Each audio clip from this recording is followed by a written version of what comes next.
একলা এসেছ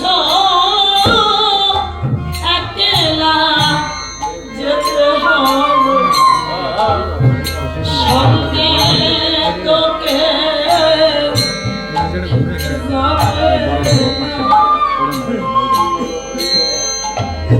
বাল্যকালে খেলা করে কাটালে যৌবনে কামিনী ছাড়ে না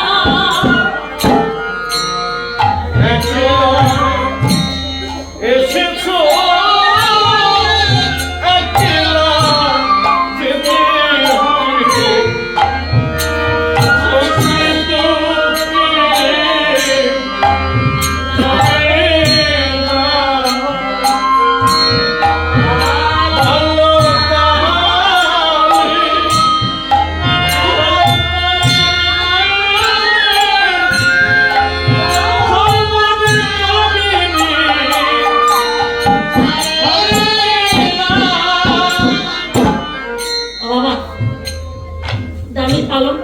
ঘুমাচ্ছে না, দামি মখমলের বিছানা ঘুমাচ্ছে না, কত চিন্তা কত ভাবনা।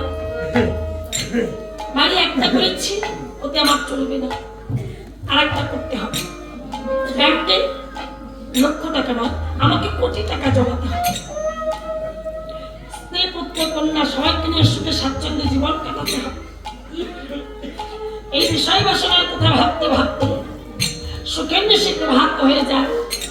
হয়তো সারা নেশির মধ্যে একবার আমার গোবিন্দের কথা মনে পড়ে, যাকে ভাবলে ছিল শান্তি মেলে, তার কথা ভাবি না। আজ আমার এত সাজগোজ, গাড়ি বাড়ি, এত নাম, এত যশ, কার জন্য? আমার গোবিন্দের জন্য।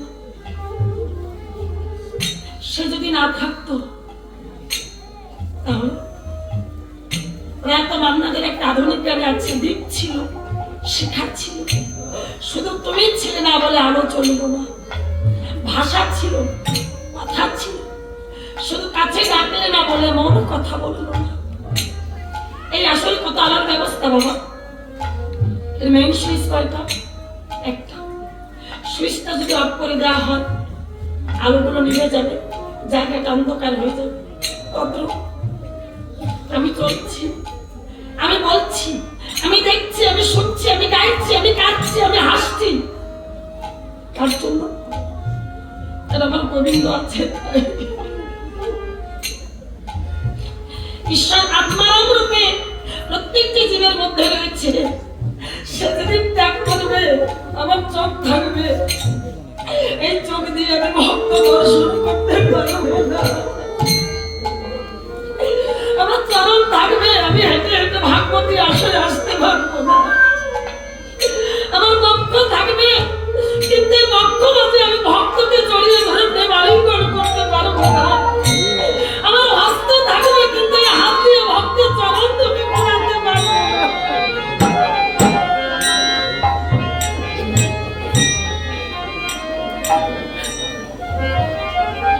আমার বদন থাকবে, বদনে নাম দিতে পারবো না। আমার কর্ণ থাকবে, এই কর্ণ দিয়ে নাম শুনতে পারবো না।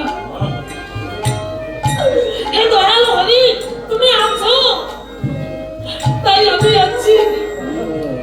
তুমি যেদিন আমাকে ত্যাগ করবে, এই পার্থ ভৌতিকের দেহটা আমার সারহনে পড়ে থাকবে। রাতের বেলা মরে গেলে সকাল বেলা হলে বলবে বাসি মরা রাধা কৃষ্ণ, ওকে বাদ থেকে বের করে আন। কেউ বলবে আমি মরার কাছে যাবো না, ওকে ছুবো না। এই যেদিন গোবিন্দ ত্যাগ করবে সেদিন অনেকে দেখতে আসতে চাইবে না, ছুতেও চাইবে না।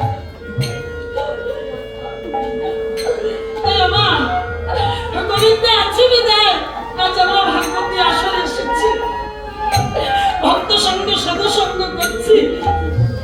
সেদিন থাকবে না আমার আমাকে ত্যাগ করবে সেদিন আর পারবো না। এই জগতে একা এসেছি, একা যাব, একমাত্র সম্বল আমার বদর হরি না। নাম ছাড়া কোনো গতি নেই, সবাই ত্যাগ করবে কিন্তু গোবিন্দ কখনো ছাড়বে না।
আমার গোবিন্দকে এতটুকু দিলে আমার গোবিন্দ এতখানি দেয়।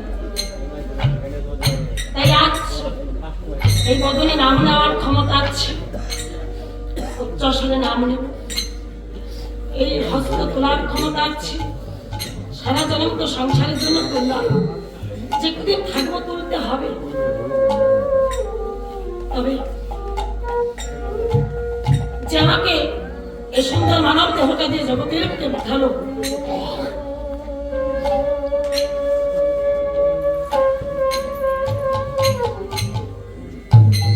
যে আমাকে সুন্দর মানব দেহটা দিয়ে জগতের বুকে পাঠালো, দেখবে ব্যাংক থেকে যদি আমরা কেউ টাকা তুলি, কিছু একটা ব্যাংকে জমা রাখতে হবে না বাবা? জমির দলিল রাখুন, বাড়ির দলিল রাখুন, ব্যাংক চেক রাখুন, হ্যাঁ, বা সোনা রাখুন। আপনাকে কিছু তো জমা না রাখলে ব্যাংক আপনাকে আমাকে টাকা দেবে না। আচ্ছা, এখন দেবে বলুন তো? আমাকে গোবিন্দের ব্যাংকে কিছু জমা রেখেছে, তবু গোবিন্দ কৃপা করে আপনাকে আমাকে সুন্দর মানব দেহটা দিয়ে জগতের বুকে পাঠিয়েছে।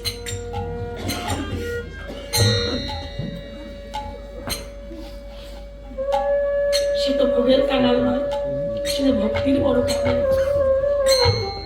তার দেওয়া জিনিস তাকে দেবো, তাই দিই না। ভুলে থাকি আমার আমার করে মায়ার সংসারে হচ্ছে।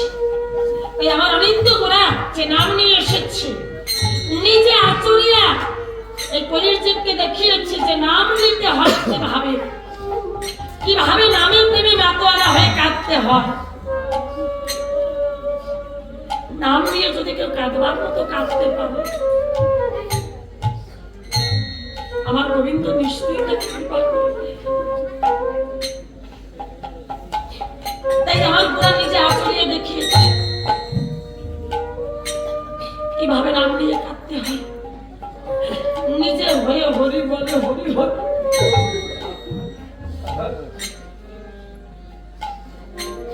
শুধু আমাদের কল্যাণের জন্য, জীবের কল্যাণের জন্য আমার গোরা কত কষ্ট করেছে, অথচ সেই নাম নিতে চাই না।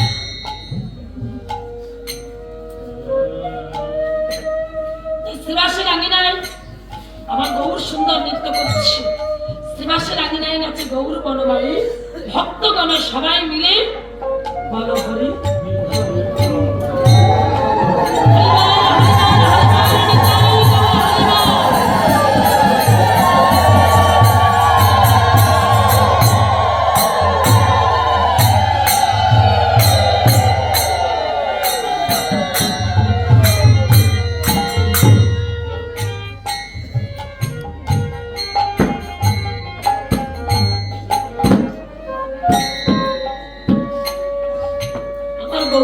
কথা বলে শেষ করা সম্ভব না, গুণাগুলো কখনো না যায়। আমার গৌর গুণের কথা আমার গুণা নিচে আচরিয়া নাম দিয়েছি, কাউকে কিন্তু হিংসা করেনি। ব্রাহ্মণ, চন্ডাল, কুলীন, কামা সবাইকে হাতে ধরে পায়ে পড়ে যেতে যেতে সেরে সেরে মধুর নাম মিলিয়েছে। আমাদের প্রত্যেকের মনে রাখতে হবে যে আমার গোড়া নিজে আচলে যে নামটা শিখিয়েছে, ওই নাম যেন ভুলে না যায়। কখনো উচ্চস্বরে বলবে, কখনো মনে মনে বলবে, কখনো আস্তে আস্তে বলবে। কেউ যদি পাগল মনে করে, করুক না, সমস্যা কোথায়? আপনি পথ চলছেন, আপনার পাশ দিয়ে আরেকজন হেঁটে যাচ্ছে, আপনি মনের আবেগে বলে উঠলেন হরি বল হরি বল। চলে যে হেঁটে যাচ্ছে সে হয়তো মুসকে একটু হাসবে, হয়তো একটু ব্যঙ্গ করবে, করুক না, করুক। বাজারে যাচ্ছে, হাতে বাজারের ব্যাগ, পকেটে টাকা, কি কি আনতে হবে বাড়ি থেকে বলে দিয়েছে, বাজারের ব্যাগটা হাতে নিয়ে যাবে, সবের সঙ্গে আছে বদলে মধুর নামটা করতে আস্তে আস্তে করুন। আর আস্তে আস্তে যদি না হয় মনে মনে করুন। ভগবানের নাম নেওয়ার জন্য নির্ধারিত সময়ের প্রয়োজন হয় না, যে কোনো সময় যে কোনো পরিস্থিতিতে এই বদলে মধুর নাম আমরা নিতে পারি। এই বদলে মধুর নাম নিতে পারি। নাম নেওয়ার জন্য নির্ধারিত সময়ের প্রয়োজন হয় না, যে স্নান করে মন্দিরে প্রবেশ করবো তারপরে তার নাম নেব না। যে কোনো জায়গায়, যে কোনো অবস্থায়, যে কোনো পরিস্থিতিতে বদলে নাম নেওয়া যায়। একদিন হরিদাস ঠাকুর শৌচখানায় প্রবেশ করেছে, তা উনি তো প্রত্যেকদিন 3 লক্ষ নাম জপ করতেন। এবার শৌচখানায় গেছে, নাম জপ চলছে, মনে মনে ভাবছে ছিছি, আমি বাহ্যিক ক্রিয়া করার জন্য শৌচখানায় এসেছি, এখানে বসে নাম করবো এই সম্ভব? কি করলেন, দাঁত দিয়ে এভাবে চিবুটাকে চেপে ধরলেন যাতে রসনা নাম নিতে না পারে। তারপরে নাম চলছে, এবার মনে মনে চিন্তা করলেন কাজ হচ্ছে, তাহলে কি করা যায়? আমরা তো কোমরে সবাই একটু সুতোনাতা পরি, তা বাবা প্রত্যেকে কম বেশি করি। তাহলে ওনার পতিতে যে সুতাটা ছিল ওটা ছিঁড়ে ভালো করে চিবুবাই কেট দিলেন, যাতে নামটা এখানে বসে না নেওয়া হয়। এত জোরে কেট দিয়েছে ওই জিহ্বা কেটে টক টক করে রক্ত পড়ছে। এবার ওই রক্তবিন্দুর মধ্যে দেখতে পাই ওখানে আমার গৌর দেখে বলছে, প্রভু তুমি এখানে আছো? তখন বলেছে, হরিদাস, জগতে এমন কোন জায়গা নেই যে যেখানে আমি নেই। সব জায়গায় আছি। আচ্ছা, ঈশ্বর কোথায় নেই বাবা? কৃমি কীট সবকিছুর মধ্যে সে আছে, সবকিছুর মধ্যে সে আছে। এমন কোন জায়গা নেই যে সে নেই। ভগবানকে ভালোবাসতে হবে, কিন্তু সে ভালোটা আমরা বাসি না। আমরা অপাত্রে ঘি ঢালি। কোথায় বলে না, অপাত্রে ঘি ঢালা হয়েছে, আমরা সেটা করি। যে আমার চির আপন তাকে মনে করি পর, আর যে চির পর তাকে মনে করি সে আমার চির আপন। লালন ফকিরের একটা গান আছে, বাড়ির পাশে আরশি নগর একজন পড়শি বসত, আমি একদিন ওনাকে চিনলাম, একদিন ওনাকে চিনলাম। তাহলে ও একটু সরে সরে বসো না। এমনি মাইক্রোফোন যে খুব একটা ভালো তা কিন্তু না। এর চেয়ে ভাঙা কণ্ঠ নিয়ে মাইক্রোফোনে আমি কীর্তন করি, আমার কষ্ট হয় না।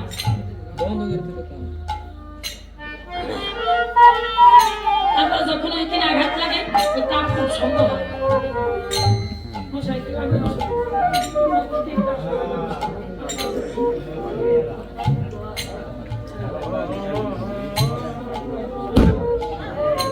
মাসি কালকে এই সাউন্ড থাকলে গান করবেন না। মাসি কালকে এই সাউন্ড থাকলে গান করবেন না।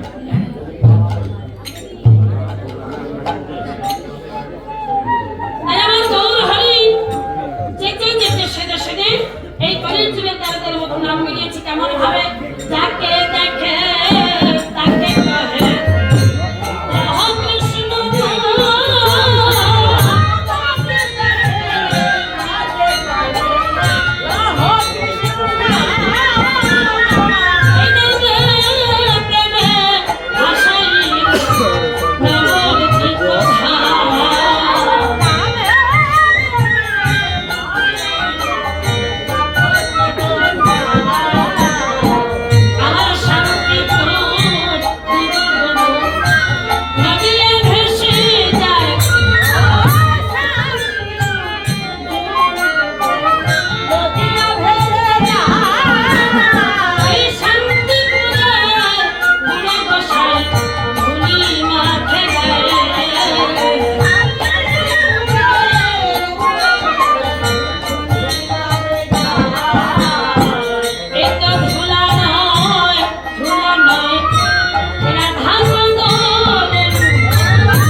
হরে কৃষ্ণ।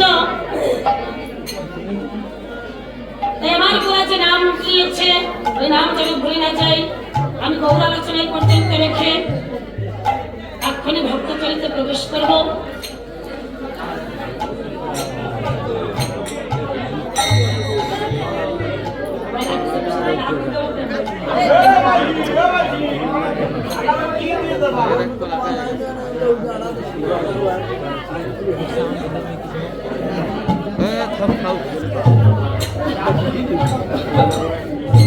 আমি এক্ষুনি পালায় প্রবেশ করবো।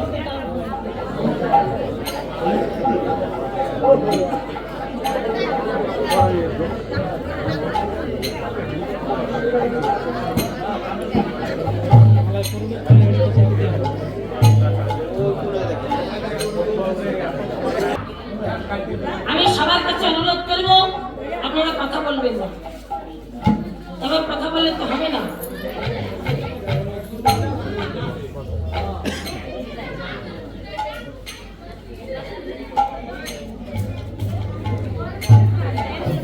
আপনাদের সম্মুখে আমি যে পালাটা তুলে ধরব, পালাটার নাম হচ্ছে কৃষ্ণ নামের গুণে পরমায়ু লাভ। কৃষ্ণ নামের গুণে পরমায়ু লাভ। এই যে আমরা নাম শুনি, নাম করি, নাম শোনার মতো শুনতে হবে। নববিধা ভক্তি ভগবান 9টা গাড়িতে স্ট্যাম্প মেরে রেখে দিয়েছে। ভগবান যে 9টা গাড়িতে স্ট্যাম্প মেরে রেখে দিয়েছে, এই 9টা গাড়ির একটা গাড়িতেও যদি কেউ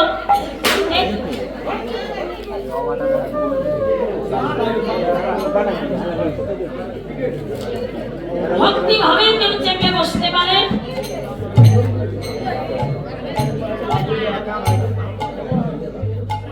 তাহলে সে পৌঁছাতে পারবে নিত্যগুলো বৃন্দাবন ধাম।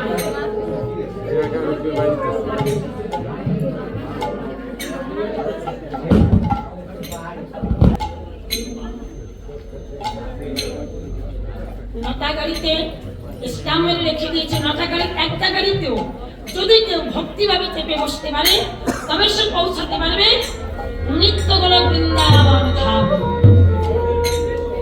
এই 9টা গাড়ির নাম কি? আমার ইগল পরিবহন না, পলাশ পরিবহন না, পর্যটক না, আর সাগর পরিবহন না। তাহলে 9টা গাড়ির নাম কি? প্রথম গাড়িতে কিন্তু আপনারা বসে আছেন, আপনারা কি করছেন? শ্রবণ করছেন।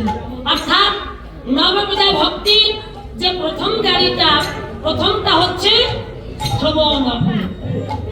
আপনারা শ্রবণ করছেন। আর দ্বিতীয়টাতে আমরা আছি, অর্থাৎ কীর্তন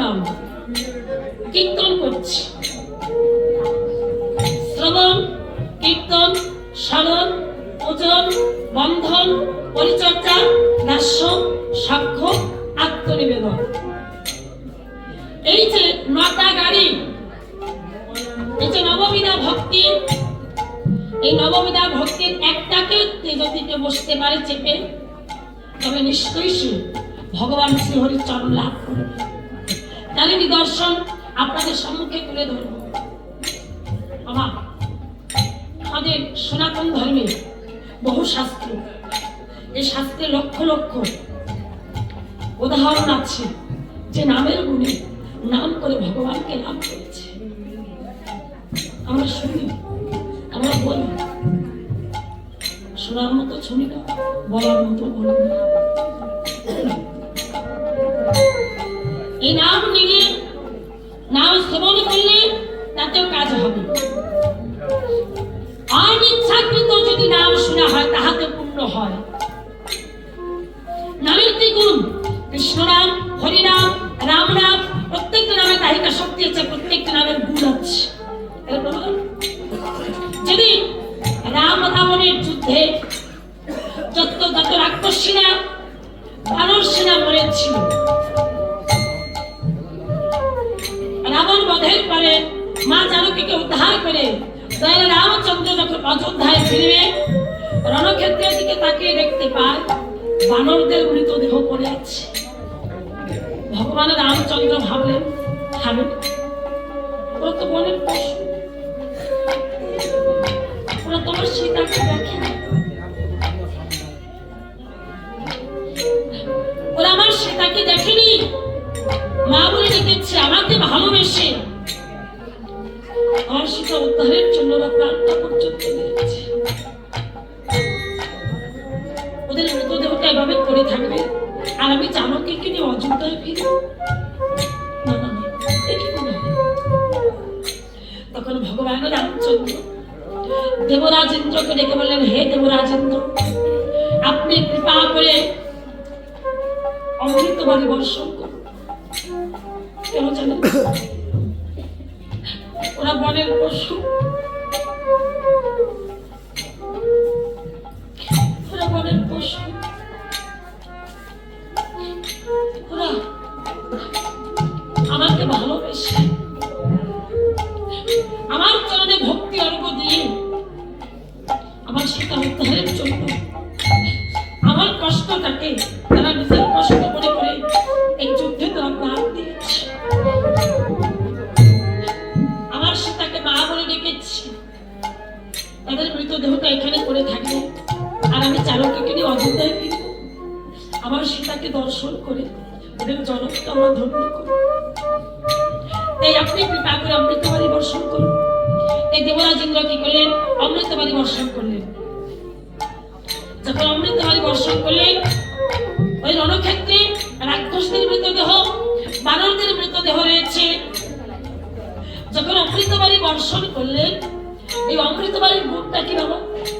যে মৃতদেহের উপর পড়বে সেই মৃতদেহ প্রাণ পাবে। ওখানে রাক্ষসদের দেহ, বানরদের মৃতদেহ রয়েছে। বানররা একে একে সবাই প্রাণ ফিরে পেলেন, কিন্তু রাক্ষসরা প্রাণ ফিরে পেলেন না। এর কারণটা কি? বানরদের মৃত্যুর সময় মুখে ছিল রাবণের নাম, রাবণকে নিধন করব, রাবণকে নিধন করব। তাই ওদের আবার জরা জগতে ভিড়তে হয়েছে। আর রাক্ষসটা কেন ভিড়ে নিয়ে যাবো? যদিও শত্রু মনে করে বলে যে রামকে নিধন করব, রামকে নিধন করব, যদিও শত্রু মনে করে বলে, ওই যে মৃত্যুর সময় বদলে ছিল মধুর রাম নাম।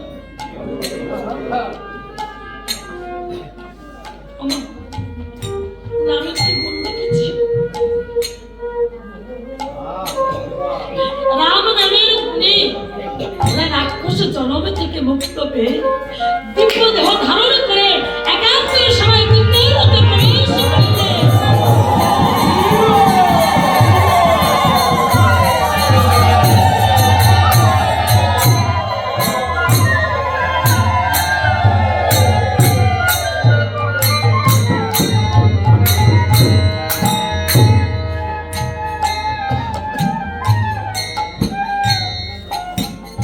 রাম নামের গুণে দিব্য দেহ ধারণ করে এক এক করে সবাই দিব্যলোকে প্রবেশ করলেন।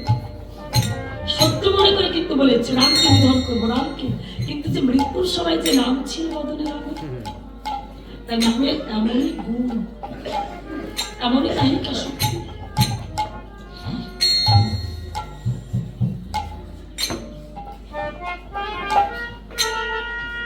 যে ভক্তের চরিত্রটা আপনাদের সম্মুখে তুলে ধরছি। এর পরমায়ু ছিল মাত্র 10 বছর, মাত্র 10টা বছর ছিল তার পরমায়ু। কিন্তু ভক্তির জন্য কৃষ্ণ নামের গুণে তার পরমায়ু লাভ হয়েছিল 1000 বছর।